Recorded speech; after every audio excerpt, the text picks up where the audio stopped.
And we're live. Welcome back, guys, to another episode of the Solvable Mysteries podcast. My name is Juras. I'm joined by Glenn Highcove. It's the first show of the New Year's. Man, how are you feeling and are you excited for 2022? Yeah, definitely. I mean, this seems like we had a lot of exciting stuff happen in 2021 in terms of movement on cases that we covered. And I'm expecting that to be the case for this year as well, given some of what we've covered recently. Yeah, and hopefully, this case that we're going to be talking about today also falls under the list of cases that finally get resolved. We're going to be talking today about the Prisma Reyes disappearance. It's a very fascinating case. I've been researching all day today and yesterday pretty much. I think I have a pretty good grasp of, at least I have my own opinions on this case. I really can't wait to go into the details with you, man.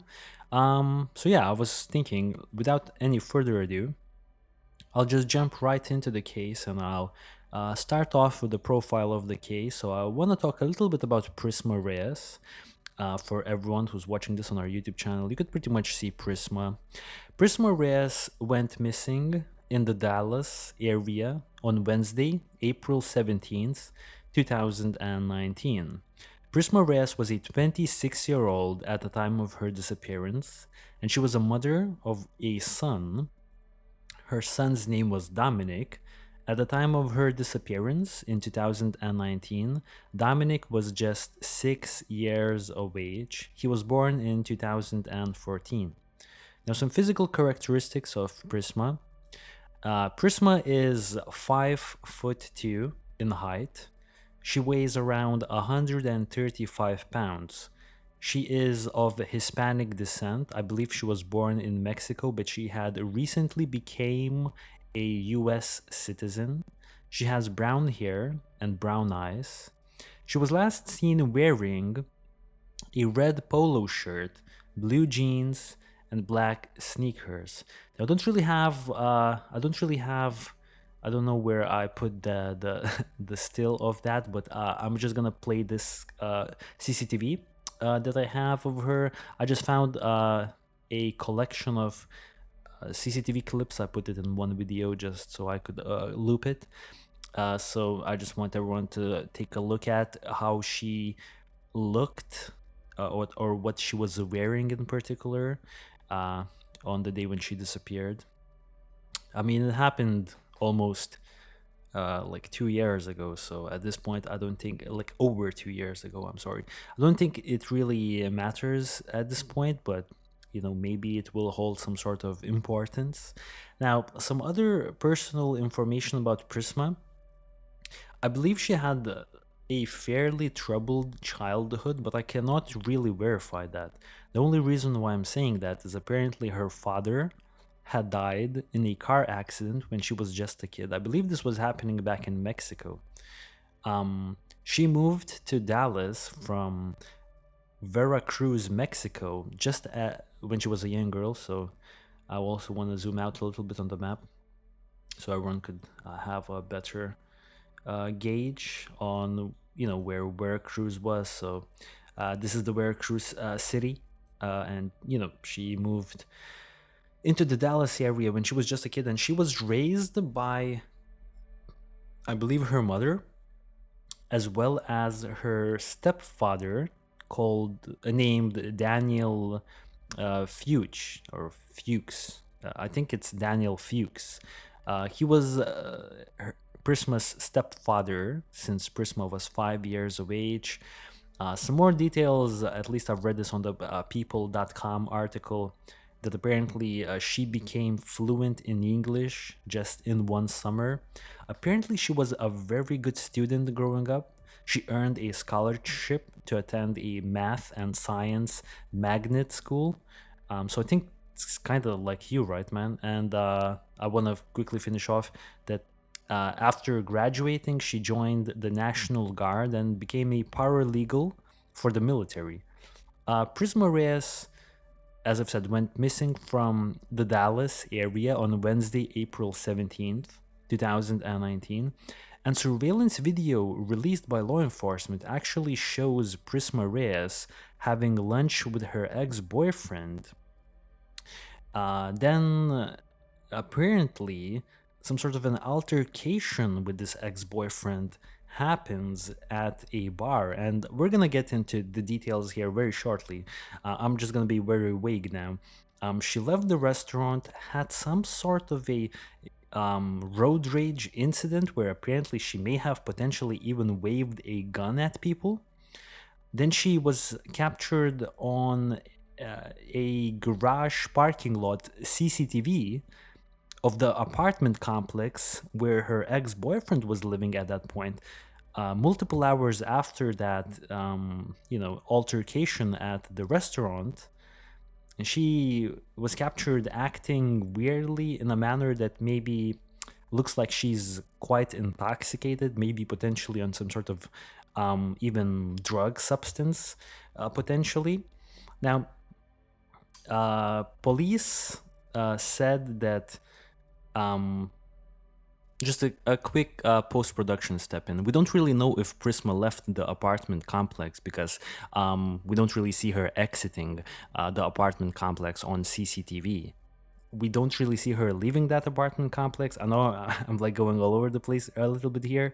I just want to say that her vehicle was found the next day parked next to that apartment complex, and she has never been seen again. I really want to quickly jump into the other details of this case, but before I do that, I want to throw it back to you, man. What are your initial thoughts about the disappearance of Prisma Reyes? I think that one of the things that I kept running into when I was doing the research on this, and from people that knew her, was, I think you had pointed out yourself just now, she'd had a history of being like a good student. She'd done like a whole bunch of responsible things, right? I think she'd become naturalized as a citizen. She joined the military. She, like had these different positions of, let's say, trust, right?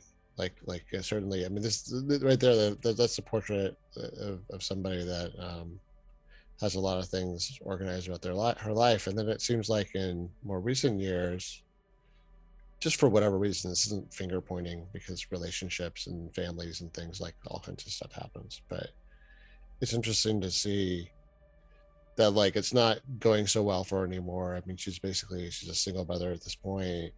She's probably feeling more financial pressures. I mean, it's hard for any single parent to raise a child on one income. And as we'll discuss a little bit, it sounds like it was just her income, providing. And when I look at this day, I guess this is going to be one of the themes tonight. I can't help but see a person who maybe is like having some kind of breakdown or unraveling point. You know what I mean? Like she's done everything. She's checked all the boxes. She did everything she was supposed to do. She already had kind of a bad, like you said, a bad turn of luck at the beginning of her life. And now I when I look at the person in this video and the other one, I can't help but I see somebody who's like, I don't know, compared to how she's described the rest of the time, something's like very off this day. No, man. I want to say that I completely agree with you. That was one of the thoughts that I had as well, that something happened this day because nothing really made any sense. And I want to really quickly go through the timeline of this case so that our audience members would have a better gauge on what's actually happening. So I actually want to start a little bit before the day when she disappeared. So as I've said, she disappeared on April 17th, but at that particular point, she had already been working for 2 weeks as a receptionist for a used car sales place, used car dealership called 123 TX Auto. Okay, so this is this particular building right here.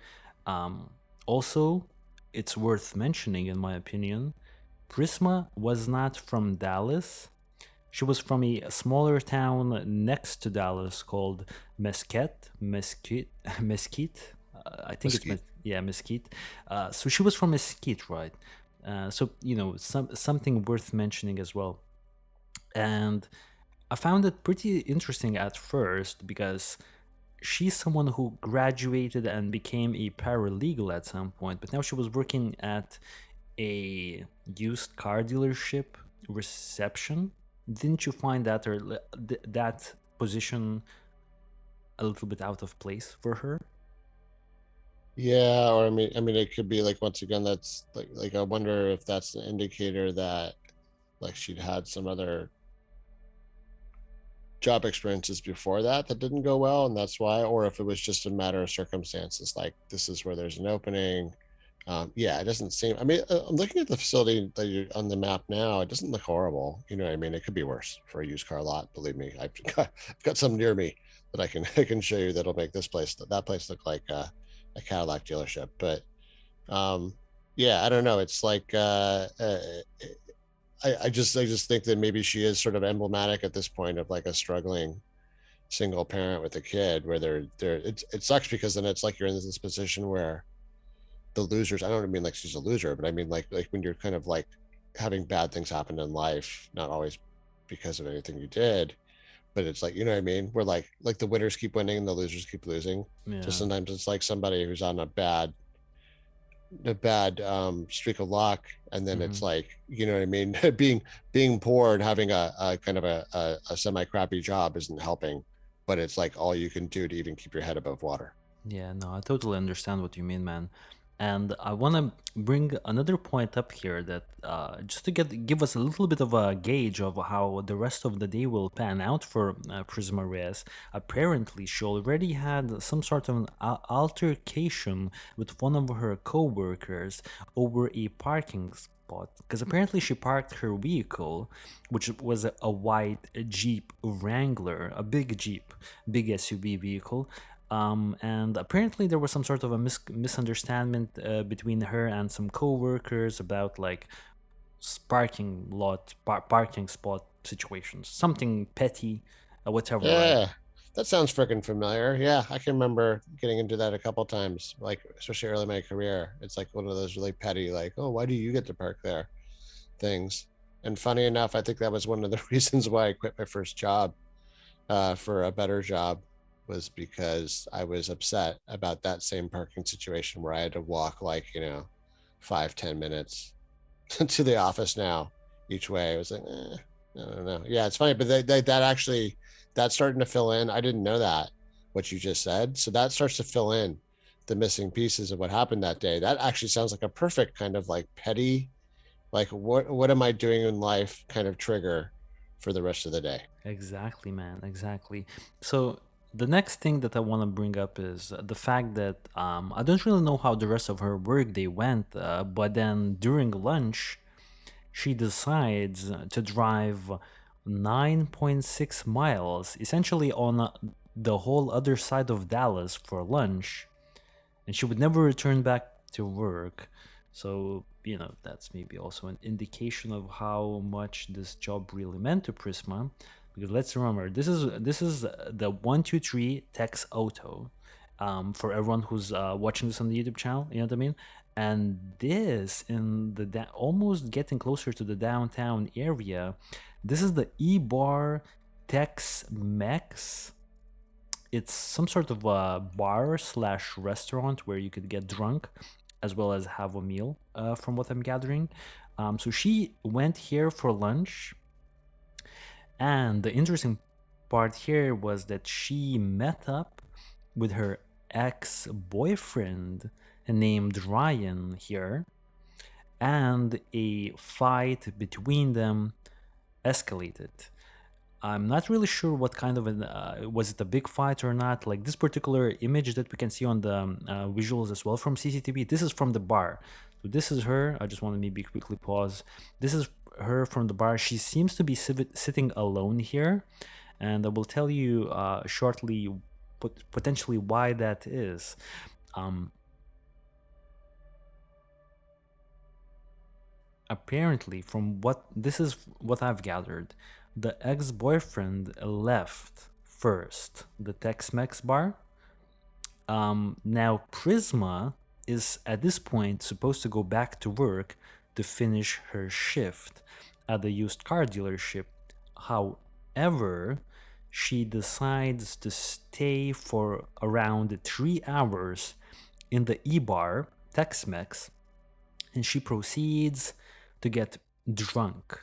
She drinks a lot, and the story that I've read was that the bartender eventually stopped serving her drinks, and that's when she decides to leave.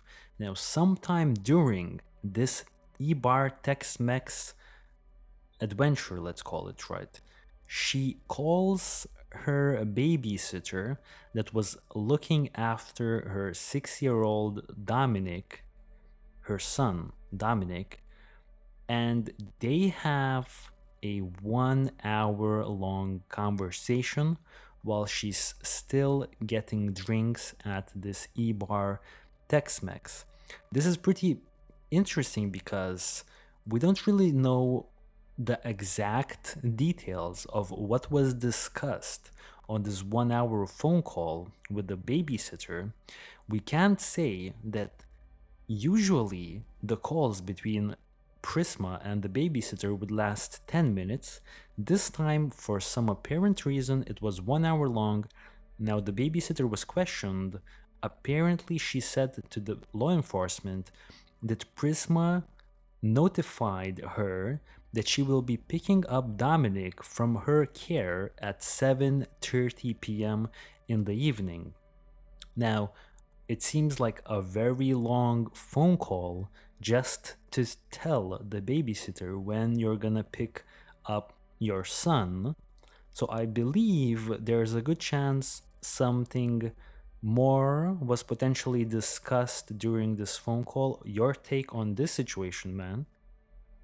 Yeah, it's like, I mean, unless they were just shooting it, they were just I don't know, chatting about stuff. I mean, given that she was drunk at this point, it's conceivable that maybe she was like in a super chatty mood. So something that should have taken 5 minutes ended up taking an hour. That was my one thought. Other than, I mean, wait, I know what do you? I mean, I guess we'll save it for the later discussion. But it'd be interesting to think to think about what else could have been said other than just a drunken rambling. Exactly. Yeah. Exactly. And she seems to be on the phone. No, she's not on the. Yeah, I think. Well, it's hard to say if she's on the phone here or not. But she seems to be smiling. It's not like she's in a bad mood. We don't really see any sort of signs of sadness or anything like that. Oh yeah. Yeah, it's interesting you say that because I was watching this and I'm watching the other video, and I think maybe she's somebody who's good at hiding not just her emotions, but even being drunk because she doesn't, you know what I mean? She's not like falling out of her chair drunk here, but given how small she was, and I'm just kind of assuming the number of drinks, like let's say she's had like 3 to 4 drinks in 3 to 4 hours. For someone that size, that's like starting to get drunk. You know what I mean? Especially if they don't have good tolerance. But even in the video later, when she's clearly still drunk and she's staggering around, it's like really hard to tell. I was looking at it and I was like, other than just if you're like a cop looking for it or someone like that, then maybe you could tell. But like you wouldn't necessarily assume that this person was drunk until you saw her until you knew the context, I guess. I see. That's a really good point, man. So as I've said, she stayed at this particular location until the bartender stopped giving her drinks. We don't really know exactly when this time was, but this was apparently sometime 3 hours into the lunch break. So it's safe to say she probably was thinking about not really going back to work. Now, eventually, Prisma got back into her car, the white Jeep, and drove away. It is unclear where she drove.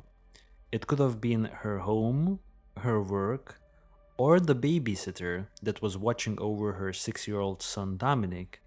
However, she never got to the destination that she intended to go after leaving the Tex Mex bar, because only a few minutes after leaving the E-bar Tex Mex, Prisma got into a road rage incident and she actually left the road rage incident even before the cops arrived. And I believe, yeah, dude, 1 second, man. I just want to mention one thing. This particular CCTV, I believe, is of her leaving the Tex-Mex. And even, dude, I just want you to really look at this closely.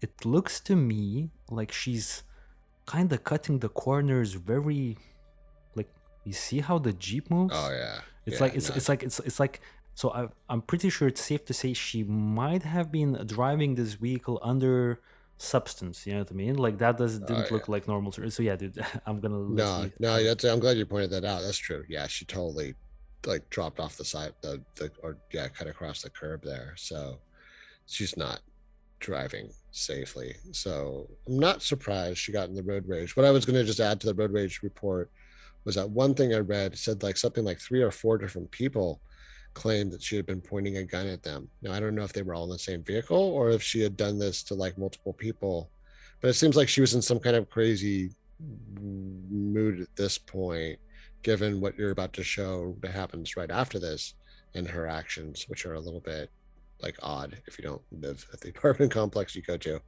Um, but yeah, that the 3 to 4 people having a gun pointed at them, and then the fact that they found a gun in the car, her gun, um, which is also interesting for the later parts of this case that her gun is still in the car. But that's pretty fascinating. But I'm not surprised. I mean, look. I mean, I don't recommend anybody drive drunk. Someone that size and that level of alcohol consumption, like I'm kind of a little annoyed at the restaurant for letting her leave the restaurant like that. You know what I mean? I get they have to kick her out, but maybe they should have called her a cab or something. I don't know. Yeah, no, I get it, man. That's a good point. So, as I've said, according to my research, Prisma continued driving in the direction where she was heading after that road rage incident occurred.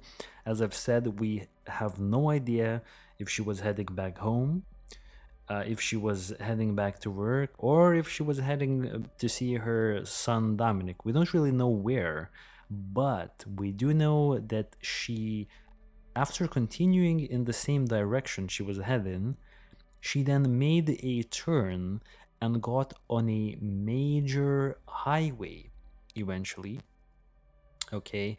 Now, Prisma was later captured on CCTV footage arriving to a apartment complex fairly close to the E-Bar Tex-Mex that she was having those drinks during the lunch, right? And conveniently enough, like for everyone who's watching this on the map, I just want to give you the distance, the distance, right? So this is where Prisma's car was later seen arriving, but now the timeline was quite choppy because now, dude, if you could look at the map, the E-Bar Tex-Mex seems just like a handful of blocks away from the apartment complex that she was last seen at. And you would probably think that this would take you around, let's say, I don't know, like 5 minutes by car to get to. However, she arrived at this particular location like 3 hours or something like that later. So she was actually driving all over Dallas, most likely. Well, we have no idea what she was doing. I'm assuming she was driving. Maybe she was like walking or something like that. But eventually, I believe it was around like 5, 6 ish p.m. in the evening. She arrived, and this is it's 5:46 on this CCTV camera timestamp footage that we can see, and we will see this is her arriving with the white Jeep Wrangler next to this apartment complex, and this is where she parks her vehicle. And now we can see that she does this very strange little run. Now she gets out of her vehicle and now she proceeds to run into the parking garage just to make sure she goes in there just in time before these gates closes in, because apparently all the other entry points, at least from this side of the apartment complex, were closed. And I want to quickly stop it here, man, because if you would look, this is, if you would now pay attention where she left her car, it's pretty important. Now, from this angle, it would maybe seem that she left her Jeep at the side of the road, maybe in somewhat of a safe manner, but actually, in fact, this was completely blocking one of the driving lanes. And I want to quickly jump to the street view to give you a better understanding. She literally parked here. If you could see, like this, if you can see, dude, if you could look, you see this little pole, this black pole, this is this pole, you know, and she left her car literally like right here. This is not the side of the road, this is literally blocking one of the lanes in a 2-lane road. If you can see, like her car was parked somewhere here, and it in fact blocked this road as well. So it not only blocked traffic coming from this direction as we look at, but it also blocked completely the road from this direction. Now she had to leave in a rush because she was running towards this particular gate that was closing, and she managed to get inside in time. So dude, what do you make of this? I highly like sense that she was on a mission and she knew that she had to get into this parking garage for some reason. One little detail before I let you give your take, man. It's very important to mention that this apartment complex was actually the same apartment complex that her ex-boyfriend was living at that point in time. The same ex-boyfriend that she had an altercation at the E-Bar Tex-Mex just hours before. So your take, man. Yeah, I mean, well, first I want to say how obnoxious it is. There's no parking around that place. Maybe that's why she did it, because she couldn't get a parking space, because like everything's like red curb. There's like a big locked parking thing. I bet y'all like there's all these signs: no parking here, no parking there. The church's parking lot is blocked off next door. I don't know. I just thought that was a little bit. It's like God. You even go to like Dallas, where you figure it's all just desert and wide open spaces. You can't even get parking there. Wow. On a serious note, yeah, I mean, to me, it sounds like she's drunkenly stalking her boyfriend. Yeah. That's what it sounds like to me. I mean, that, and she's not thinking rationally, right? I mean, who leaves her car in the middle of the road like that to try to dash for that parking thing? Like, she's like, oh, here's my moment. But you know, that thing probably opens like several times an hour. You know, I mean, you could go park your car and just wait there patiently like a person, and then sneak in, I guess.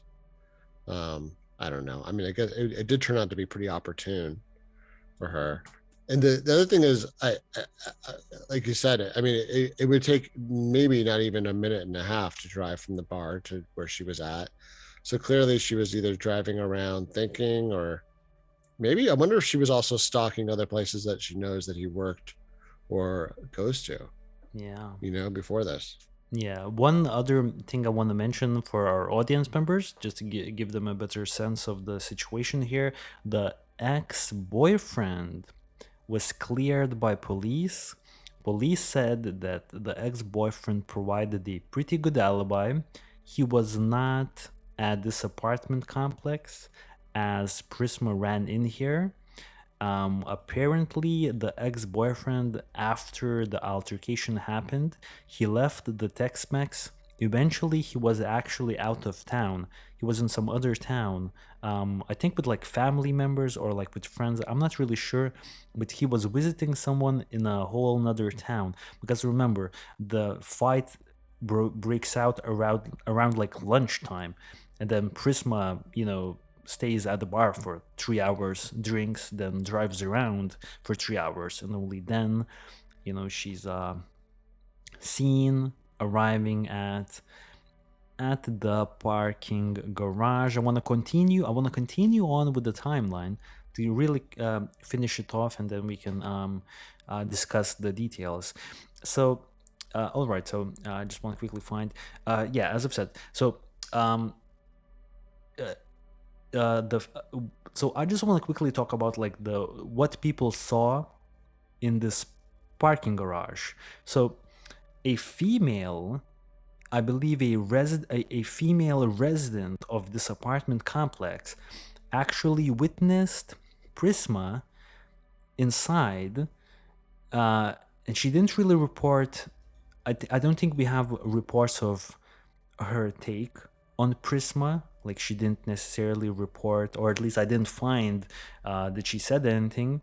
There was also another man, apparently, who had witnessed Prisma getting inside of an elevator and then stepping out. We don't know at which floor she stepped out, but apparently she was seen entering the elevator as well.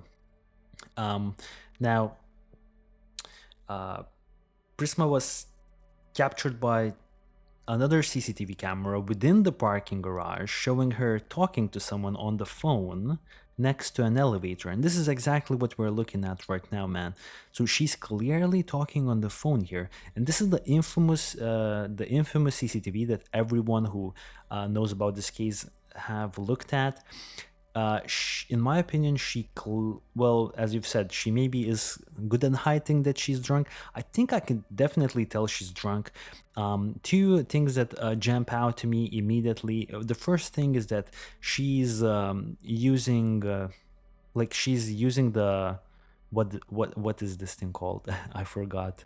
The loudspeaker. No, Oh yeah, speaker. not Yeah, not speaker the mode. dude. I won't forget the phone. Yeah. She's on the speaker, right? So she's talking on the speaker, which is kind of interesting. It's a open public space. I would probably usually talk like directly into the phone. I wouldn't necessarily want people hearing my conversations. So that's and one other thing, dude. Before I let you jump in, the other thing that I found interesting is her keys. She's holding her keys out in such a manner that kind of indicates to me that she is on a mission and she knows what to do with these keys. Like I feel like she would have these keys in her purse. I feel like she intended to use these keys. So that's all I wanted to say, man. Your take, sorry, man. Oh, that's interesting. I never thought about that with the keys. I would say with her, maybe one of the reasons why it doesn't show as much when I look at her face. You know, sometimes when you get drunk, I mean, come on, we all get drunk. When like your face starts feeling numb, you know what I mean? Like when you're like solidly in like several drinks, where it's like, yeah, you know, if you don't cut off the drinking at that point, you're maybe gonna have a bad night or pass out or something. But that's what she kind of looks like to me there. And the way she's kind of like she's finding stuff to lean against and kind of staggering around a little bit. I bet you the alcohol's kicking in more. Like I wouldn't be surprised if she bought more alcohol somewhere and kept going after the bar. So maybe that's something that never got picked up. It's interesting to me though, like in terms of even how I thought one thing that struck me is it's funny how different somebody can look because she's like a relatively small person, right? And she's not like out of shape or anything by any means. But it's funny how like her pictures look so much different now than when she was in the National Guard, partly because of the hairstyles and but some of it's just literally just like a little bit of body weight. It just was fascinating to me how she could look her face and her profile and everything could look different when she was sitting down than in this photo. She almost looks like a different person to me for some reason. I don't know. That was sort of so I could see how it might be hard for somebody to recognize her from this footage, depending on which one you looked at. If you didn't look at both of them, and sort of put two and two together. So that's one thing. I think it's you know the one thing I thought you mentioned using the keys, like maybe she had a key to the apartment at one point, or you know, and maybe drunkenly isn't remembering that. I would also worry, what if she was going to use the keys as a weapon? Like if they're having some kind of like, if she's having a meltdown kind of day, you know what I mean? She's having a kind of like, what's that Michael Douglas, but that falling down. She's having a falling down kind of day, right? Yeah. So I don't know. Sorry, I think I just realized. Do you have any more timeline to go over, or are we in discussion phase? Oh yeah, we still have some Okay, more sorry. important details, dude.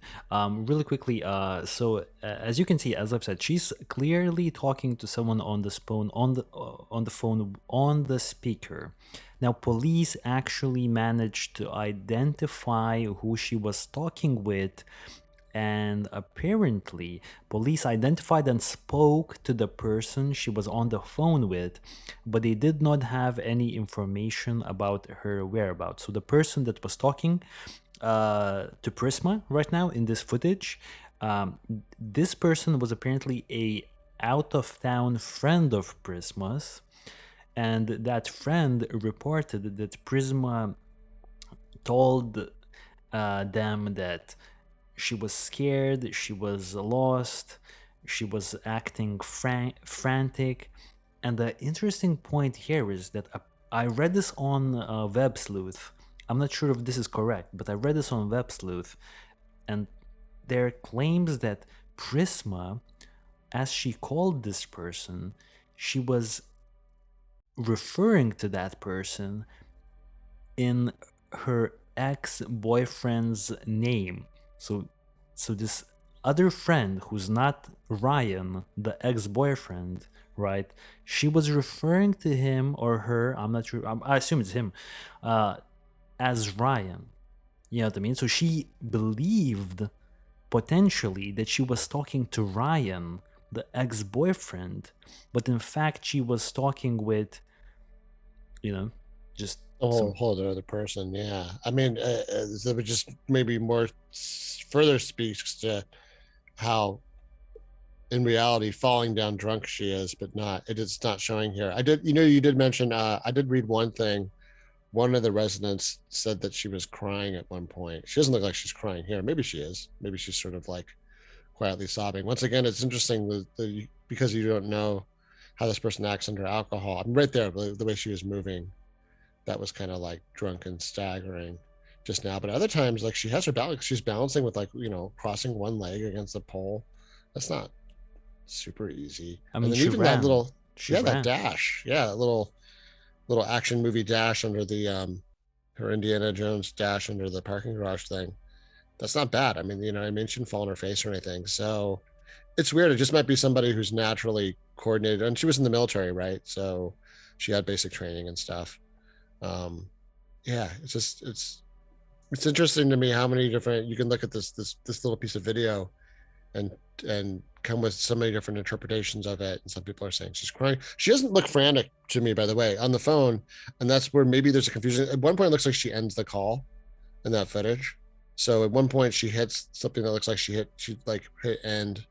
The speaking on the speaker thing, I'll tell you, I do it sometimes. Like I try to use a Bluetooth thing. I don't like to put the phone next to my head.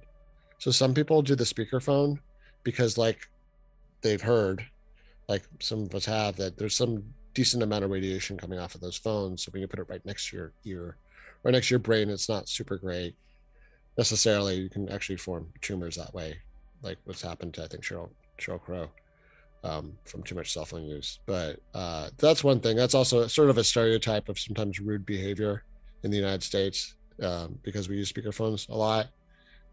Sometimes that's like when someone's on speakerphone and like you said, everybody can hear their conversation. It is a little bit rude. Yeah. But yeah, maybe I wonder if she's even hearing anything. You know what I wonder? I mean, is she even on speakerphone? You know what I mean? Wouldn't it be interesting if because at some point the other person presumably would say, "Hey, I'm not Chris," or whatever. What's his name? Ryan. Ryan. Ryan. Yeah. Sorry. Hey, I'm not Ryan. I'm not Ryan. Like you got the wrong number. This is Julio, whoever. Like, you know what I mean? So, but like if she's just ranting, I don't know. But she looks like she's listening sometimes in that footage. All right, Yeah. that's my take on that. Yeah, another thing, dude. I really quickly want to stop at this particular timestamp in the CCTV. So she arrives and parks the vehicle at 5:47 p.m. in the afternoon or in the evening, whatever you want to say, right? But now, between 5:49 and 6:01 p.m. So okay, 5:49 and 6:01 p.m. So 2 minutes after running out of this vehicle, she had 9 calls. She made 9 phone calls. So this particular phone call that you can see her having, that we were just talking about, it was only one of 9 phone calls. I have some information. The phone call situation is kind of choppy. I'm just gonna try to read it now and hope it will make sense.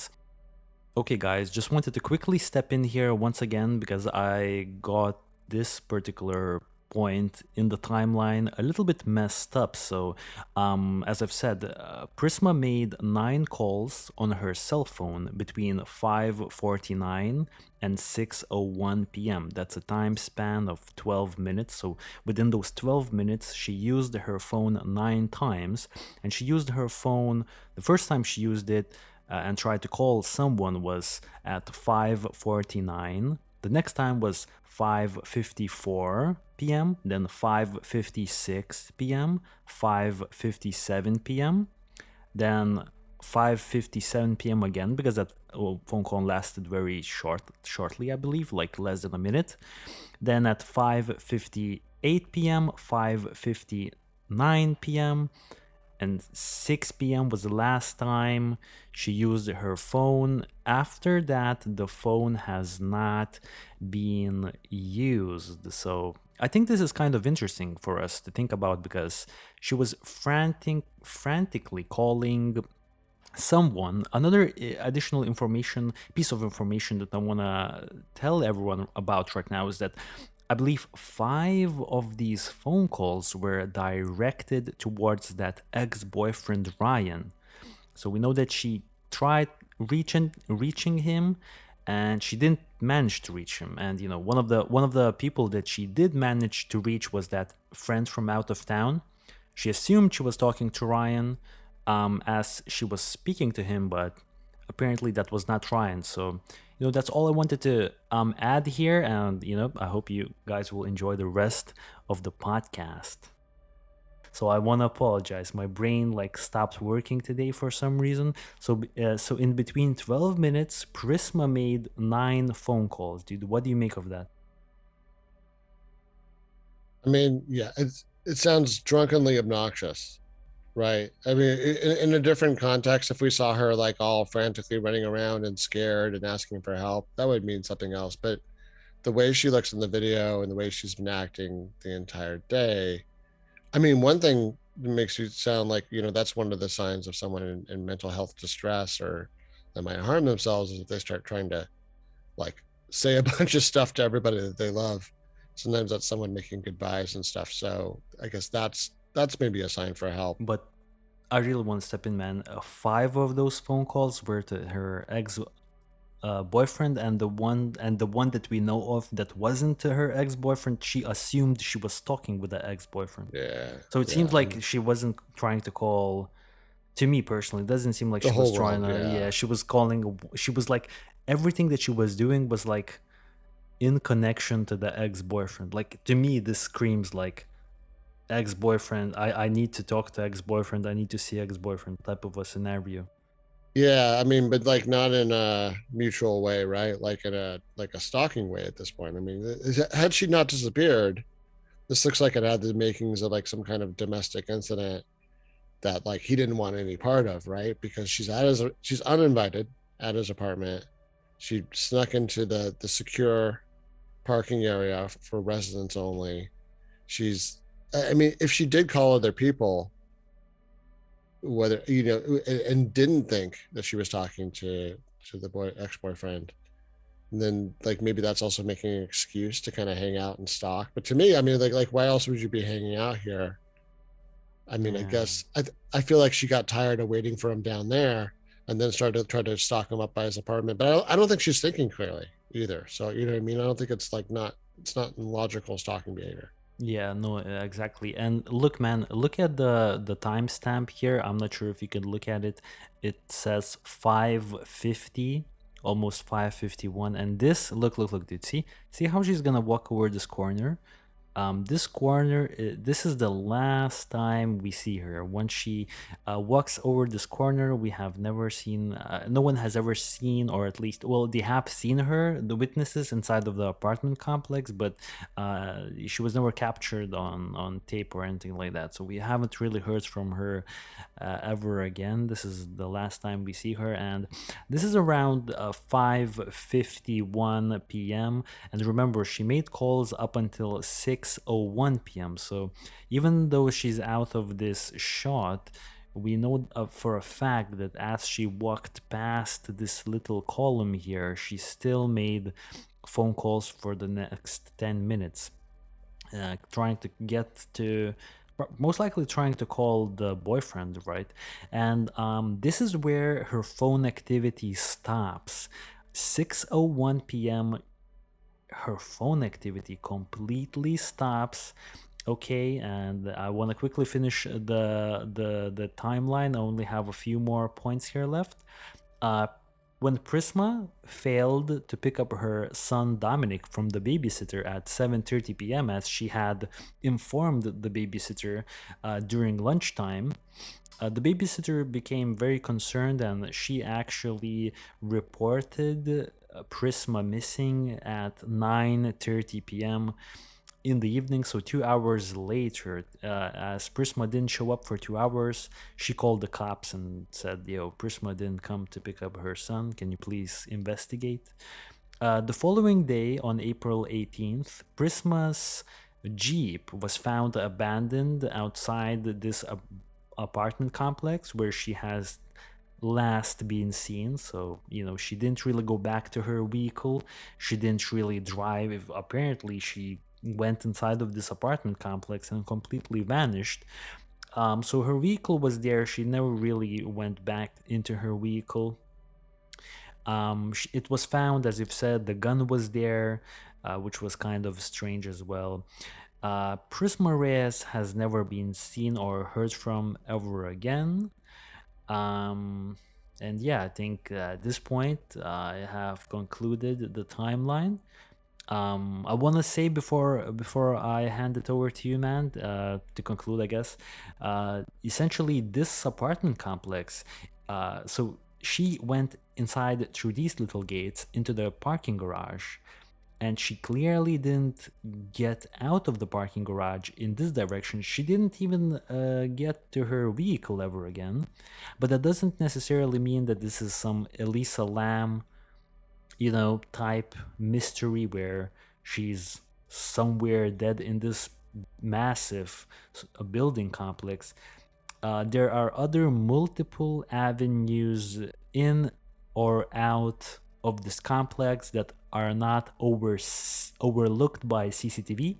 So, from what I'm gathering, there were plenty of other routes that she could have taken to get out of this building complex. So, did your take on the initial situation here in this case, the timeline?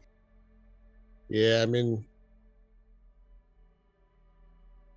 once you set the context about what happened at our workplace, I feel like the rest of that day was like I compared it to before, like a falling down kind of situation where she's just having a meltdown over a day. And I look, I mean, to be clear, we don't really know what happened in the years preceding this. I mean, we've got like the family and everybody saying she's pretty on top of stuff and things are going great. And,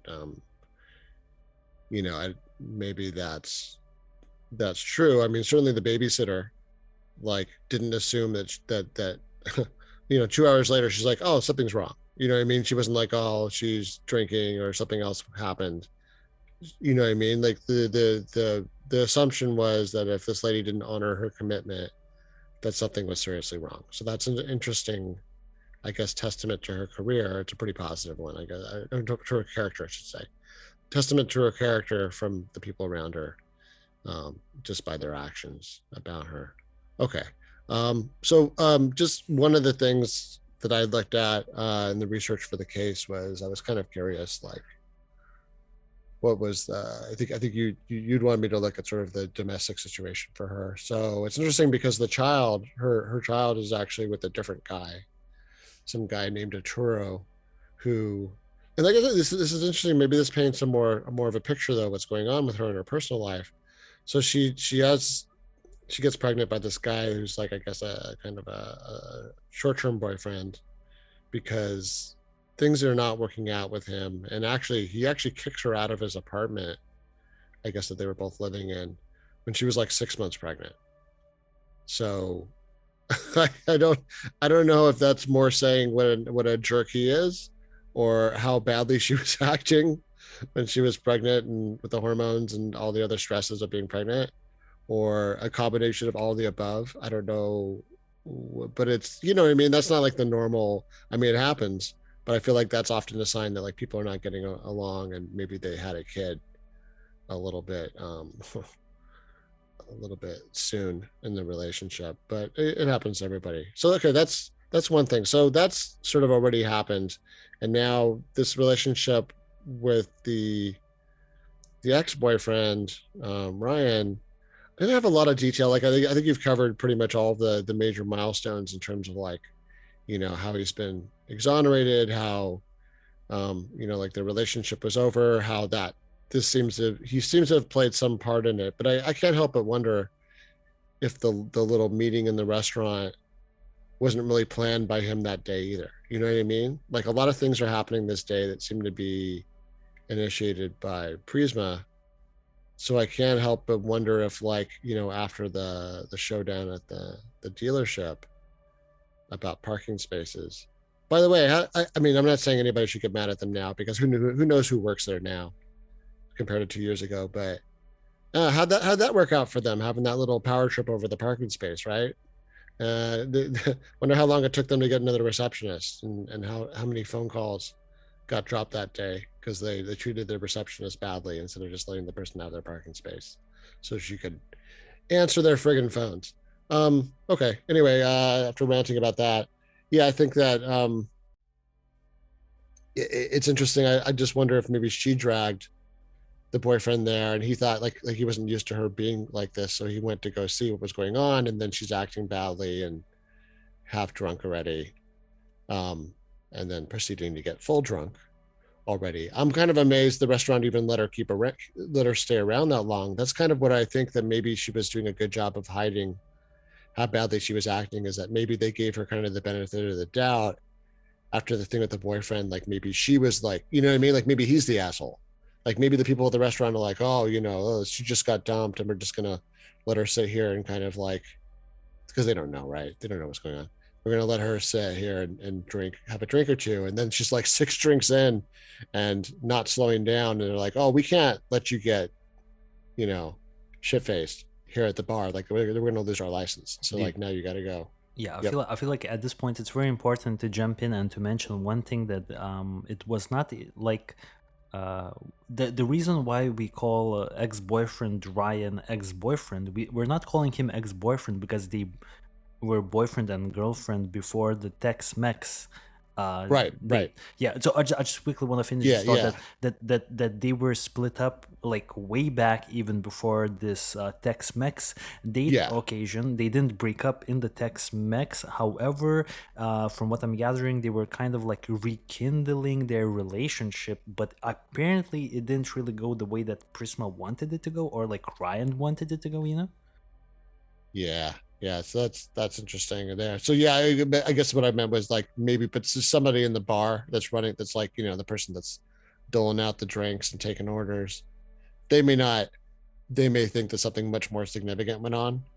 And maybe that's why they're just still pouring her drinks and you know, serving her until the point where she finally starts to get belligerent. Now, the way she tore out of that parking lot, I mean, that to me looks like somebody that got kicked out of a bar and is upset about stuff and upset about life. And then even the way she stopped there in that video, right there, blocking traffic. Hey, by the way, boy, so much for Dallas parking enforcement, right? If her car sat there in the middle of the road and nobody did anything about it until like she's gets reported as a missing person, and they're like, oh, that's why that car is parked in the middle of the road in front of a busy apartment complex. Yeah. That's kind of funny to me.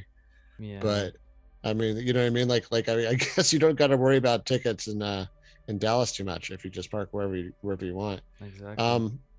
Okay, so yeah, I guess from that context, I think it would be interesting, and like a lot of times we don't get these details because it is kind of like embarrassing family stuff. But I do wonder, like, for somebody that was so locked down, I mean, is she just unlucky in love? I mean, do you think that she's an otherwise responsible person that has been saddled with too much stress and then has a kid by a guy who, by the way, Arturo, not as far as I know, not paying any child Oh support, yeah, not support. Yeah. I wanna step in here, man, because I did listen to an interview from Arturo, because one YouTube channel, Explore with Us, I believe, they're an excellent YouTube channel. They actually contacted Arturo, and Arturo claimed that it's complete lies.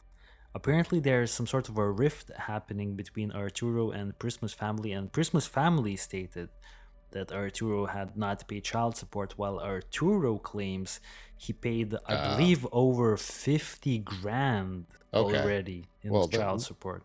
Arturo, please don't sue me. I'm only repeating what they said. This is all, all opinion and just speculation. So, okay, yeah, that's so case in point. That's like obviously there's something going on there where the people are not getting along with each other, which is not good stress wise for anybody, the child or the parents. I wanna, yeah. Yeah. Well, since we're talking about Arturo, dude, I wanted to really quickly interject myself here and add some more context. So, as you can remember, and everyone can remember, um, Prisma disappears on April 17th, 2019. Now, a little over a month later, on May 24th of the same year, 2019, Arturo, the father of Prisma's son Dominic, filed for an emergency custody of his son.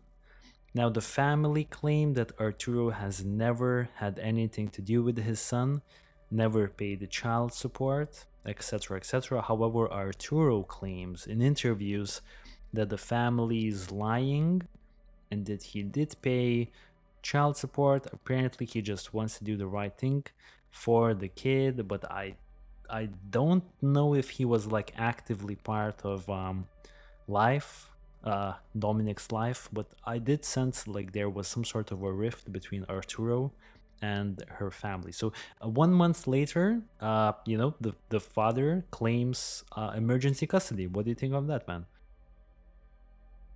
It's weird. I wish we had more detail about that. I mean, if the guy paid custody, he should be able to show that, right? There should be like paperwork. He should be able to turn around and just sue the. I mean, maybe he doesn't want to sue his in-laws, or his, like, they're not really in-laws, but the relatives of his child. But it seems like they're slandering him, right? I mean, because we go along and we repeat what they're saying, and now he's saying no, that's not true. Well, he can probably prove that. Yeah, I bet. Right. Okay, so that was one boyfriend. And then the other boyfriend with Brian, the other thing that was interesting, and both you and I, we had a kind of a funny conversation that I thought would be good to kind of expand on here. So there's another podcaster that actually got a hold of Ryan on the phone, and this podcaster, I mean, from my perspective, this person actually looked like a person that was trying to get a podcast going. Like, what was the other one? What was the one with uh the other case we covered where someone made like a huge podcast off of like reopening the case? What are we talking about here, man? Can't What's say. her name? Went missing at Cal Poly. More. No, the over here. Oh, Kristen Stewart. Oh, Remember of the Kristen course. Stewart? There was that podcaster that got real big. And I don't know with the time. Watch, someone will prove me wrong and say no, the timing's different. Anyways, look like somebody that was trying to jump on the podcasting wave, aren't we all? But she was trying to take that same approach of like taking one case, and I guess she's like she says she's a licensed private investigator or former licensed private investigator, something like that. She was gonna she seems to have interjected herself into this thing, and I don't know that the family actually endorses her. So that's the big like asterisk on all this. Is this person on her podcast said one thing, we don't know what the truth is. But anyway, she gets this Ryan guy on the phone in one of the episodes. It's only like a 5-minute episode, and kind of like proceeds to lay a huge guilt trip on him to get him to talk. Now I'll just pause it right there. if I'm him and I've already talked to cops and I have a lawyer, um, like even if it was just, I do this for like a car accident I've been in. If I've talked to my insurance and left like the official like recorded, voice recorded testimony to whatever it is, I really am not for this person's stupid podcast of whoever she is, and she wasn't even like a good podcast host for I'm kind of ripping her one, so if you're a fan of this person, and you've heard it too, man, tell me why I'm wrong. But the person didn't seem to be a great podcaster, but she was just like, you know what I mean? Can you imagine this guy, like what, for our entertainment, he's going to possibly like say something that then gets taken and used against him, maybe unfairly in the future. You know what I mean? Like that was the sort of the annoying part of it. It was like, she was really laying a really unfair guilt trip. And I didn't appreciate, I guess I didn't like it. Maybe having been on like the receiving end of some of those kind of things, as we all have. I didn't appreciate the way this lady was coming at it, and I found it kind of unethical. You're referring to the Undetected podcast. You can find it on Yeah. YouTube. I think this person has now moved on to different cases. I did get the sense that this was like kind of similar to the Kristen Smart, Kristen Stewart. Sorry, did I say Kristen Stewart? Huh? Yeah. Sorry. No, the lady from Kristen Smart, yeah, that's right. Yeah. yeah. So the dude who did that podcast, he was like amazing. He's doing like amazing stuff. Like this was clearly like someone who didn't have the skill set in podcasting at all. Well, not at all. What am I saying? Anyways, I don't want to be too harsh on them because in their defense, I want to talk a little bit about some more information that this podcast did uncover. Like, yeah, sure, the lady is kind of obnoxious, and yeah, we're starting like some podcast beefs, which is kind of cool, you know what I mean? But at the same time, this podcast, the Undetected podcast, they did do something very productive in my opinion, dude, and I want to throw it back to you. Now they did I do believe to some extent the family does endorse that woman or something like that, because apparently um, with their help, they filed for Freedom of Information Act, and apparently like the court denied it, but then the court was like, we can give you 5 pages of the case file, and this podcast also received the estimate for this case file. Apparently, to get some case files, you actually need to pay money to the government. So this Prisma Reyes case file, that they would only get like 5 pages of this case file, but in total it would cost, well, the 5 pages I believe would cost $529.60. Yeah. But yeah. I'll Okay. just I just want to interject some opinion there because I've run into that before. I think that is so frustrating to me in this age of digital everything. You know what I mean? Isn't it amazing you can get almost any other document for like, I mean, what's the real cost here, right? We're not actually having somebody like pull pieces of paper, are we? If we are, then they're doing it wrong because everything should be digital right now anyway, as the primary with Yeah. I guess hard copy backup. Well, But yeah, well, I really wanna finish this point, man, because at the date of that estimate, the case file in total was a minimum of one body camera recording, 1,266 pages of evidence slash police reports, 2 CDs, and 44 DVDs.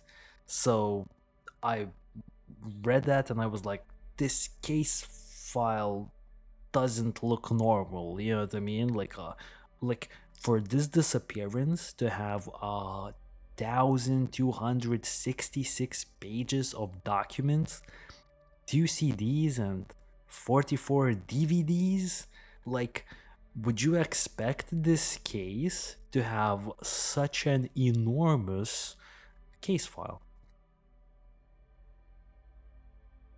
I mean, I guess I could see it because if they're like transcribing everything and if they have like court testimony and I don't know. I guess I've heard a lot of detective work is collecting a lot of stuff and then trying to sift through what's meaningful. Yeah, I don't know. I mean, I just I feel like the cost is too much. So I mean, you can get a lot of that stuff. I don't know. I guess it's a whole other topic that I've already Yeah. I've dragged us too far the other way. So sorry about that.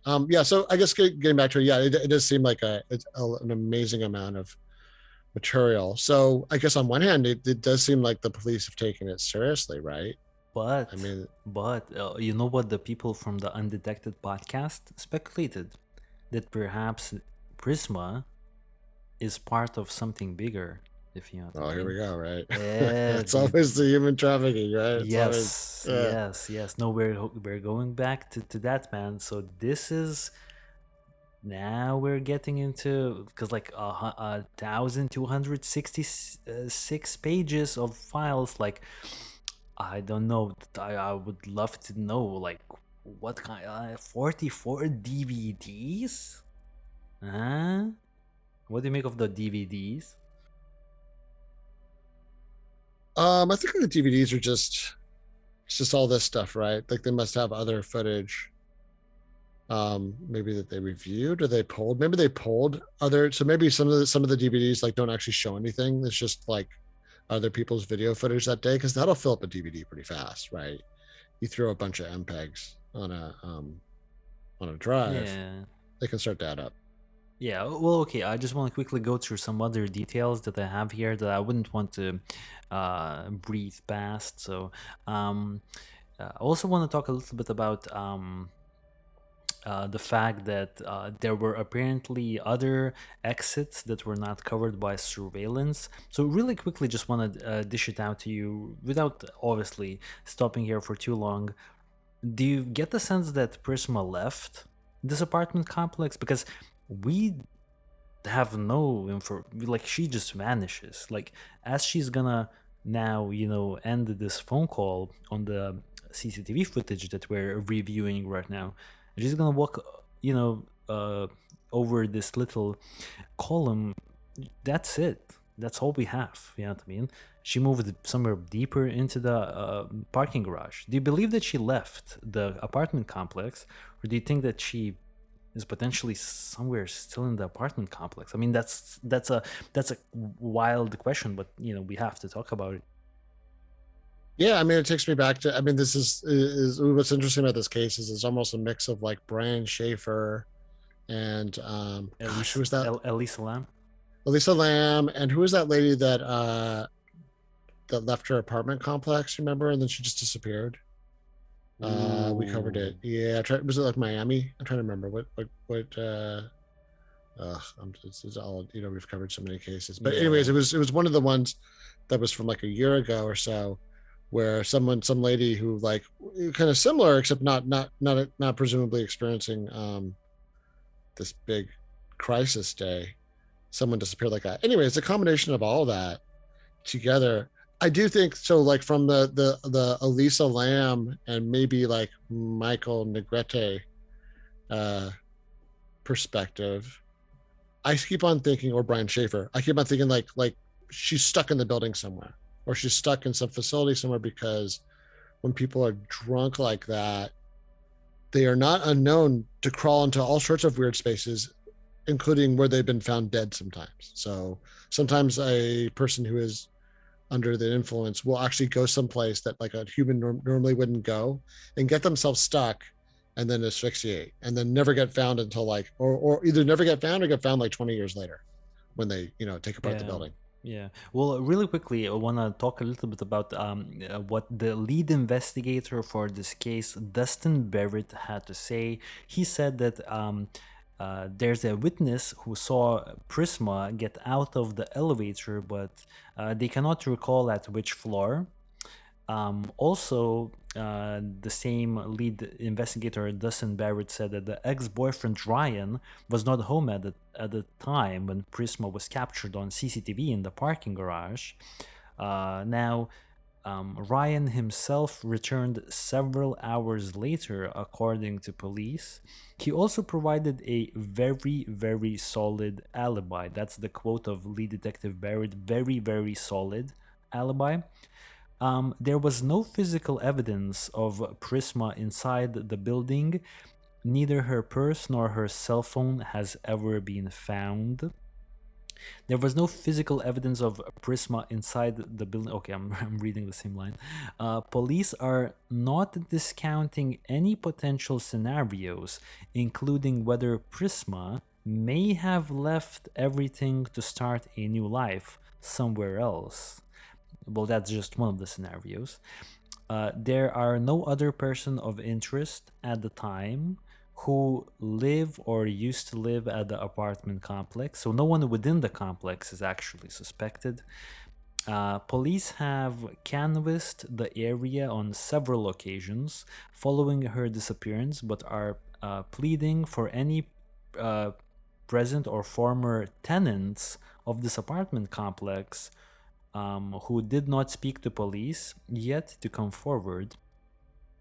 Also, Prisma. Okay, so now I want to jump into some other details that I want to talk about, but I didn't get that much information. Now, apparently, Prisma used to work or was working at the time of her disappearance as a stripper. Did you know this? that that gap in noise was me fumbling for my unmute. As I said, what? I didn't know that. No. Yeah. Apparently, this is kind of weird. There's some gonna be some weird little details here. So at some point, I don't know when. I tried looking for this information. There's like people claim, and apparently this is fact. She was working as a stripper at some point in time, but this is not where the interesting details end, right? Now, as we said, Prisma had a gun on her, so you already talked about that. I think she bought that gun just 1 month before her disappearance. So I don't know. Why would you buy a gun and then disappear? Maybe it's because you have some people that are trying to hurt you. Who knows, right? But this is not the main interesting point. Now, do you recall the white Jeep Wrangler 2017 white Jeep Wrangler that Prisma was driving? Well, actually, this vehicle, from what I'm gathering, did not belong to Prisma. It was either loaned or bought for or leased by some other dude that Prisma knew, who was a little bit older than Prisma, was around like in his 30s and was also married. And this information is really vague. We don't really know exactly what's going on there, but from what I've gathered, maybe there was some sort of an potential affair that some dude was having with Prisma, and the dude's wife didn't know about it. And then I think the dude also got Prisma this white Jeep. I could be mistaken here, but I want to stop right here. Have you heard about this detail? No. Yeah, see, there's like a bunch of details coming out. And also I want to say, yeah, so the 9 calls, the hour-long call with the babysitter. Yeah, I think that's it. I think the other two details was that she was in fact working as a stripper at some point, and that the car was like bought by some like random married guy to Prisma. So, like just wanted to bring that into the case as well. And yeah, man, I think I also have like some other cool Reddit posts, Reddit comments, like good ideas that I found very interesting that I want to talk about. But like these new details that I just shunned the light on. Do you have any take on it? You know? I'm kind of floored. Yeah, I didn't realize that at all. I mean, that especially, I mean, who gives somebody a car, right? So that, but I mean, for all that though, as far as we know, that's not necessarily who she called during this meltdown day Yes. that happened. but It it was yeah, not that person. Yeah. not that person. Yeah, but I'm actually really fascinated to hear about the Reddit side of things because I love Reddit, but there's often some really good leads and formulations there. Yeah. All right. So let me jump to a few Reddit comments on this Prisma Reyes post that I found interesting. I want to discuss them. So one of the first one comes from Katie Salsa, and she says, I am from Dallas and I'm very familiar with the area. She left her car somewhere very odd, blocking the road. My friend actually lives in the apartment she was last seen at and took a video of the Jeep blocking the road in front of a stop sign because of how odd and ballsy it was for someone to do that. Anyone who lives in Dallas knows how strict parking rules are when you're in the city. She couldn't have planned to have been there long, knowing her car would get towed. So, why I say this is interesting is because Prisma left her vehicle in such a manner that would kind of make us think that she wasn't intending to stay in the apartment for long. So that would make us think that maybe she would run into the apartment complex, into the parking garage, but her goal would be to be there for a short time, and she would go back to her Jeep. Now she never goes back to the Jeep. She never even goes back to the Jeep to maybe park it in a more, I don't know, safer location. Like she completely blocked the road. So what do you make of that, man? Did this kind of okay? So what this would actually mean, in my opinion, this could actually potentially mean that she ran into foul play inside of the apartment complexes. Because even if she didn't want to drive anywhere else for the rest of the day, I think she would have just maybe had the common sense in her to maybe, you know, change the parking position of her vehicle, don't you think? Man, I think she's blotto. I really think like when I look at her face and that elevator video, I just to me she looks like. Wait, one thing though, just before we move on this, did you mention that someone had seen her in the elevator at some point? Yes, I believe so. That's interesting. So like, why is that? You know what I mean? Like, where did she go? When did that happen? Why is that? It doesn't I guess that elevator doesn't have a camera. Um, Interesting. It was like a little bit like I wonder because to me that would sound like she would be trying to go to his apartment and bang on the door and try to Yeah. get entry. Otherwise, I mean, she wants to see him, right? So I don't think it's not really an apartment, right? She wants him, wants the person behind it. That's yeah. I guess the one. By the way, the redditor, I think they're wrong about the parking because look, I mean, her car sat there for some good amount of time and nothing happened to it. But I think the fact that she left it like that, but then stands there inside the parking garage without really like not even like going to go look around the corner to check on her car, right? To me, she's either abandoning the car or is just not thinking about it. I don't think it's even I don't think she's acting logically at this point. So I almost think like any kind of assumptions about how someone would treat a car or that they were going to come right back to it. If you leave your car like that, like I feel like you don't most of the time you don't really care about it anymore because that's like double parking it like that. It's not even double parking it. It's like just abandoning it at this point. Yeah, I totally agree, man. Okay, I'll jump to the next Reddit comment that I found interesting. It's a little bit longer one. I just want to quickly read it. It's by Jolie Chris 88, and it's actually only 4 days ago that this was posted. I've watched the surveillance video several times, and her reaction time is very slowed. So slowed you can actually see it when she moves her foot to catch herself. That's telltale sign of intoxication, whether it be from alcohol or a sedative. The friend whom she was on the phone with during the surveillance video stated to police that she kept calling him by her ex-boyfriend's name, the ex who lived at the apartment complex she was at. At that, she was totally incoherent. Regardless, she appears to have been in a very vulnerable state, and that only puts her safety at even greater risk. She does appear to have been on a downward spiral for a month prior to her disappearance. 1 month prior to her disappearance, she bought a gun. She stated she felt someone was stalking her. She gave no further details. This is the same gun she used in the road rage incident the day she disappeared. Prisma went to school to be a paralegal and was working in that field up until about a month or so before she disappeared. She either abruptly quit or was terminated for that job. Most of her family did not even know she started a new job as a receptionist in a car dealership until after she went missing. She got into a verbal argument with a coworker the morning of her disappearance over a parking spot at her new job as a receptionist. The Jeep she was driving was not hers, nor was it in her name. It was leased to a married man in his 30s.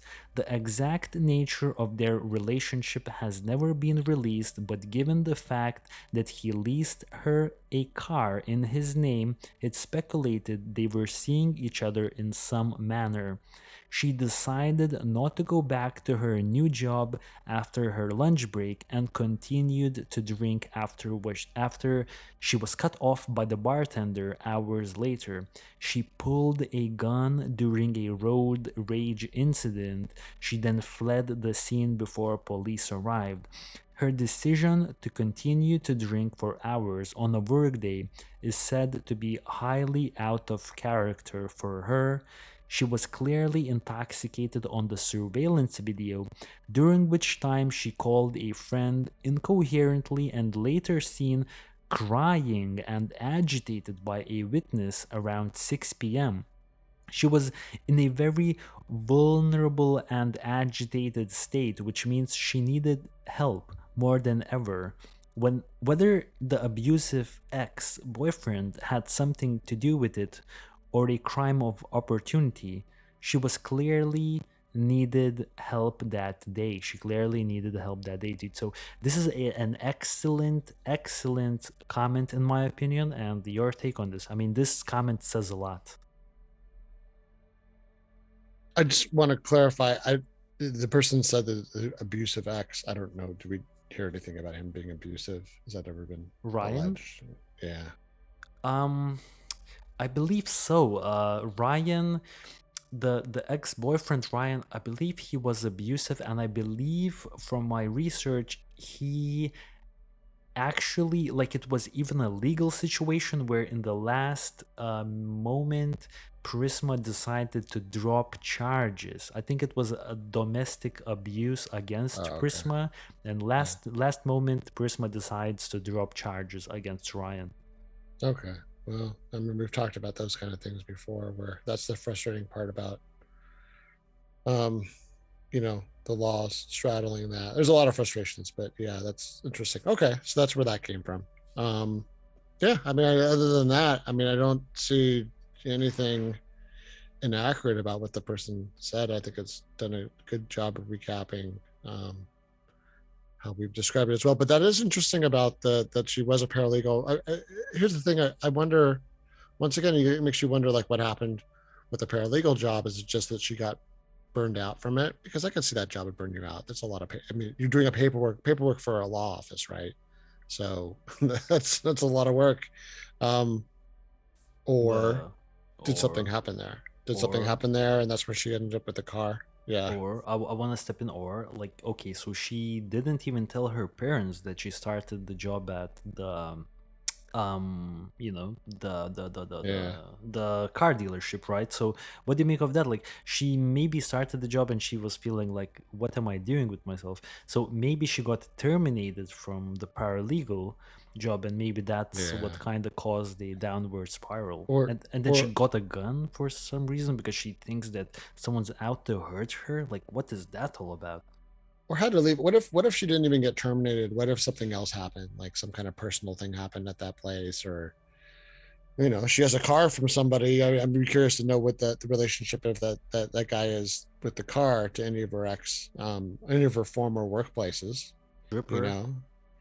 Yeah, or that too. Yeah, strip club, and that's not unheard of for it's adult entertainers to have supporters, to have people in their fan club that do them financial favors like that. So that is definitely possibility. Another possibility is at a former workplace, maybe not necessarily the one right before this.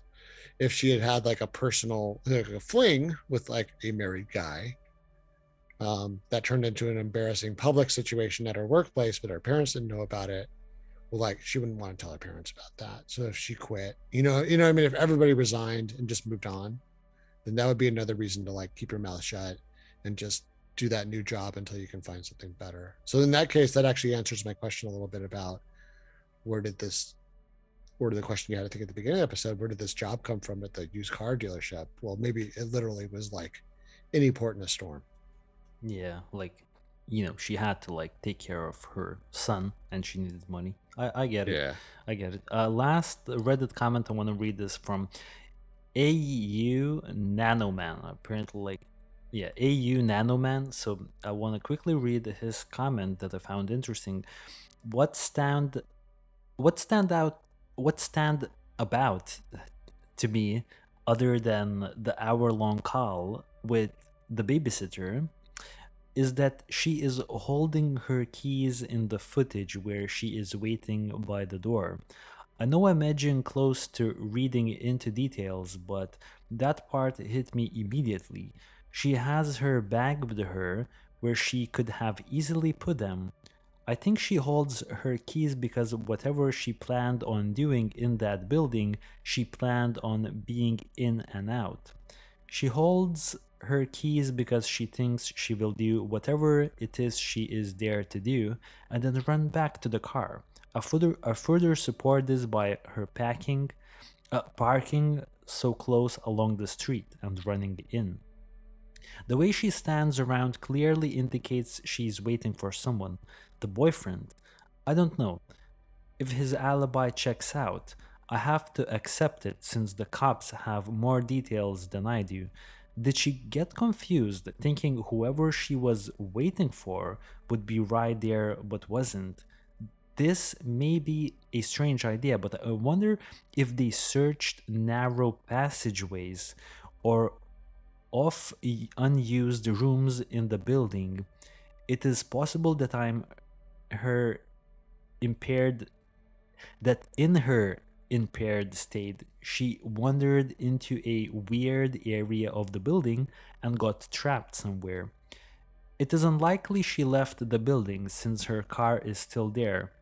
If she did, what situation would she walk away from her car knowing she has to get her child later?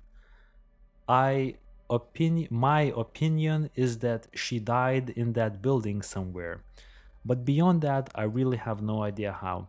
So I think this is an excellent comment because it kind of gives me like it gives us a good perspective. Like she, she was making phone calls. I think she didn't forget about her 6-year-old son, and I don't think. And she's making calls at 6 p.m. She knows that she has to pick up her son at 7:30 p.m. So that's an hour and 30. Like, where would she leave? You know what I mean? Like, where would she go outside of this apartment complex? Like, where would she possibly go? Like, she only had an hour and 30 minutes until she had to go and pick up her son. So, what do you make of that, dude? Like, that this completely doesn't add up. Like, do you think she was so out of it, so drunk that she was like, I don't even care about my kid.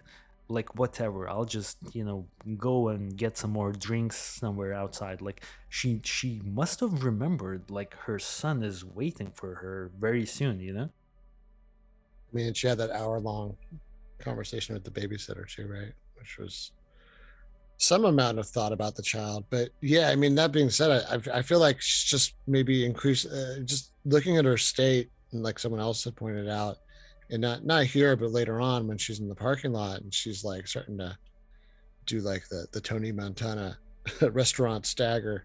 Um, yeah, like it's just I don't even think she's in her right mind anymore. I think she's like maybe she's getting close to being blackout drunk, and that's why it's like progressively getting to the point where you don't care. Because there are people that drink and do drugs until they don't care about their kids anymore. Even people that used to be normal parents at one point. I don't. It just makes you wonder if she's. It makes you wonder if there's any other alcohol abuse going on in the period leading up to this that other people didn't detect, and maybe this is like the day where it started to bleed over into her work and into her personal life. I don't know, Yeah, but okay. That being said, I will let me just say react to a couple more things from the post, and then of course. we can keep going. So the keys, I'm kind of reconsidering the keys thing. I guess okay. Well, here's two things. One thing is some people keep keys in their hands whenever they're going to and from a parking garage, like you should, for defensive reasons. So because that's an area where you can get mugged, robbed, etc., for self-defense reasons, or even just so that the person attacking you can take the car and not have to ransack you for it. Either way, it works in your favor for the keys to be in your hands. So I just think she's just so tuned out right now. I don't even think she knows she has something in her hands. She You know what I looks. mean? She looks like Oh, she she looks at doesn't it. even. Yeah. No, Well, oh, sorry. She got her phone. Yeah. she Sorry. doesn't even look like. I was just thinking. I wonder if she. I really don't think she knows who she's even talking to. You know, like Yeah. how her eyes move. Yeah. Her eyes are doing that. Like that's what I'm saying. Yeah, like that really like blotto drunk. Like when you talk to someone who's like drunk like that, you're almost not even talking to like a conscious human being at some point. You know what I mean? When you're talking to somebody, Rogan always calls it shark eyes when you talk to somebody who's like just it's turned off when they've drunk so much. Um, yeah, it's sort of going on there. But okay, but I do think it's interesting though that person you quoted did pick up on the same thing that I'm kind of. This is one strong theory I have about this because you point out like there's doesn't seem like there's no evidence that she left, even though there is the ability for her to have done so, albeit you would have thought she would have taken her car or tried to get back to it, and that there would have, she would have been stumbling around. The one thing that jumps out at me is while, and we'll get into this in the end in the theories, while there is also a strong possibility something happened to her from someone else, I think, and maybe not who everybody's thinking. Um, I think that she's the greatest danger to herself right now, right? I mean, she's done road rage stuff before this drunkenly waving a weapon. The gun thing, I'm not gonna rule in either way. The gun thing, it's Texas, so a lot of people have guns in Texas, and there's some pretty legit. Yeah, I won't turn that into a thing either way. But yeah, I do wonder. Like, I do think like at this point, she has proven in this day at least to be the greatest danger to herself, and the fact that she's not getting more sober from what I can tell. I mean, maybe she is gradually, but you know what I mean. Sometimes when you drink so much, it's like the stuff's still in your stomach being digested, and you're already blotto. And I think maybe that's where she's at here, especially if she drank anything in the car. No, I totally agree, man. I totally agree that she didn't seem like she was getting any more sober. You know what I mean? And you just to really agree with you here. Like look, dude, she's barely standing. Well, she's standing, but she's clearly like intoxicated. She was driving in this state. Like that's, I feel like, kind of dangerous. Wouldn't you agree? Yeah, I mean, which I know it's more common in a lot of other parts of the world, but yeah, no, it's really scary to me that she was. I mean, it's kind of amazing she was able to actually get this far relatively unscathed. I mean, other than threatening other people with a firearm, allegedly. Um, it's kind of amazing the car didn't end up more messed up than it was. Yeah, totally. Okay, man. How about we jump to the theories? Because I feel like at this point, as I see on the script, unless you have anything else you want to mention, because I don't think I see anything else. I think we went Nah. through. Yeah, I think it's a good time for us to jump to the theories. So, I don't even know how to even go about the theories. Initially just wrote down what I had at the back of my head, but I'm not really sure if I follow most of these theories. I just want to quickly read out what I have here, and we could like discuss overall, because I really want to have like a really good conversation here about what may have happened to Prisma. So one of the theories I had is obviously that the ex-boyfriend Ryan had something to do with her disappearance. Another one was that maybe Arturo, the father, had something to do with her disappearance. The other one that I had is that maybe the guy who loaned or like leased out a car in his name and gave the car to Prisma had something to do with Prisma's disappearance. Maybe someone from her previous stripping job, like that's like a shady situation sometimes, like some shady people are involved sometimes, I would assume, in stripping operations. Maybe some bad blood, I don't know, right?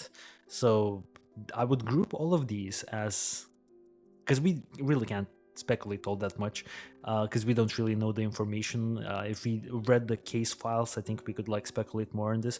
I will group them as some external person or persons from her life causing her harm. Now, another theory is that maybe she, I guess, got into some sort of an accident inside of the building, and she maybe died inside of the building somehow. Maybe there's like a ditch, or I don't know, like a place where you could like potentially die, because this building is pretty massive. Um, and so that's two, and then I guess obviously we have to bring up her wanting to run away potentially, because she did have a lot of life situations, run away, or even potentially commit suicide. So that's also something we have to talk about. And I guess, yeah, I guess I mentioned all of them. Some sort of an external threat, someone caused her harm, accident within the building or outside of the building, or self harm slash runaway. So three theories. Um, do you have anything that you would lean towards in particular? Yeah, so um I actually want to take the first bucket you mentioned. So Of course. the person that did it to her. I just want to slice that because I had a Of thought, course. Of course. and I even ran into this recently, and one of, because you and I are always whether we're looking for stuff for the case or just doing what brought us to this topic in the first place, is we find all these things sort of interesting and bewildering. They're mysteries, right? So one thing I ran into was okay. Well, in terms of someone that she knew doing something to her, I'll just rule that out. I don't think either Arturo or Ryan want anything to do with her. Her pattern that day is seemingly to try to get these other people to pay attention to her. They don't seem like they're too interested, or at least one other person. I don't know who else is she tried to get their attention that day, but that other person who's been cleared by the cops, I don't think he had any reason to do anything. I don't think he wanted any further entanglements. I don't think he would even be motivated to try to like get rid of her somehow. Out Nor of do I town. think, yeah, like get her out of town, or He yeah, was he was out out of of town. town. Yeah. And then you know what I mean though, because someone say, well, she was getting to be a problem for Arturo, or she was getting to be a problem for Ryan, and that's when they had their friend come and throw her to the trunk. And it's like, someone else, maybe her. No, I think she's just like not she's not she's not that big a problem to them, but she's not enough fun at this point apparently, or life's not going well enough that they want to be around her either. So whatever's going on there, I don't think I'd say it. But I will say that one thing that I have run into, that's the reason for this long preamble, is that crazy enough, man, as random as like random crimes are, you know what I mean? Like someone that is a complete stranger doing something to somebody. There have been cases, plenty of cases, in fact, where someone else literally right after, totally unconnected to the first perpetrator, will re-victimize a victim. Often, like I said, back to back with the actual crime. So I'll give case in point.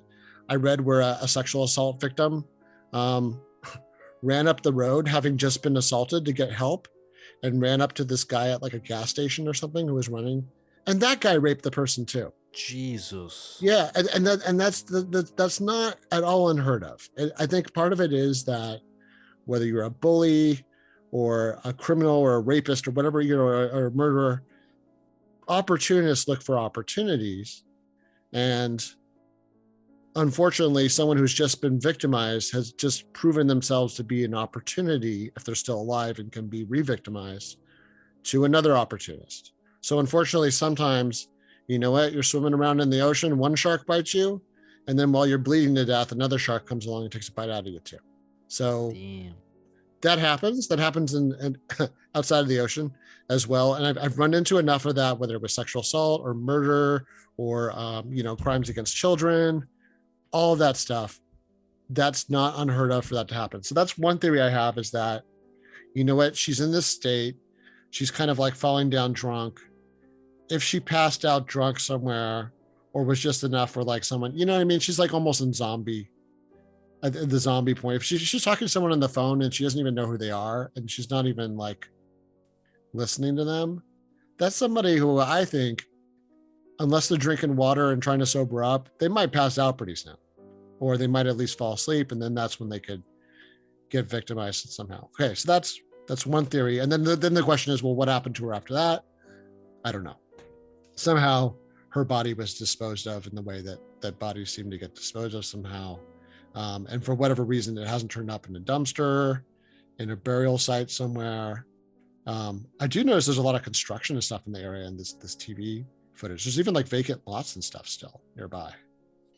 Yeah, well, The satellite footage. Yeah. There's like, it's like a kind of a, even an older city like Dallas, there's still like a lot of like development going on there. So, it's not unheard of that maybe somebody could try to dump a body somewhere and it just never got found. I don't know. It happens. Okay. That's enough about that. I mean, I've gone. What do you think about that? Do you think that's plausible? No, dude. I think you're once again like coming up with amazing points. I never even thought about this from this line of thinking, that maybe she like passed out shortly after 6:01 p.m. because like she was calling her phone very, very rapidly, like 9 phone calls in 12 minutes, okay, and it just stops for the rest of the day. I mean, Yeah. maybe she passes out, maybe she walks somewhere, walks maybe, I don't know, outside of this apartment complex, maybe she passes out, or maybe someone, an opportunist, sees her in this state and takes advantage of her, and then potentially kills her and removes her body, stashes her body. I now believe, after you bringing up this point, now I will give a lot more weight to the external, completely unrelated opportunist potentially killing Prisma Reyes. I like the whole phone activity just dying all of a sudden, completely not going to pick up your son, because she loved her son. Like, one thing I can tell is she loved her son. From the pictures, from the testimony, she did love her son very much. To just completely go off the grid, I feel like she may have ran into someone, you know what I mean? Completely unrelated, not the boyfriend, not Arturo, not anyone. I feel like someone she never knew before. Someone saw her. I mean, this is not like, this is, I don't know, this is a good neighborhood, bad neighborhood, I have no idea, but Yeah, me neither. It's I mean, the building looks fairly new too. I mean, there's a lot of development. Are those townhouses or something next door to it? yeah, let me Like let me those, see. I was looking at that. I was like, I might mess around on the map later and look at this place, because like some of the buildings look new, some of them look old. There's like vacant lots. There's like these weird little like townhouses and stuff that look like they just built adjacent to them. It's a interesting little area, but Yeah. Texas is booming right now. So, okay, but yeah, I mean that's now the only thing is about that. Then once again, it's like, then what what was she if she was victimized?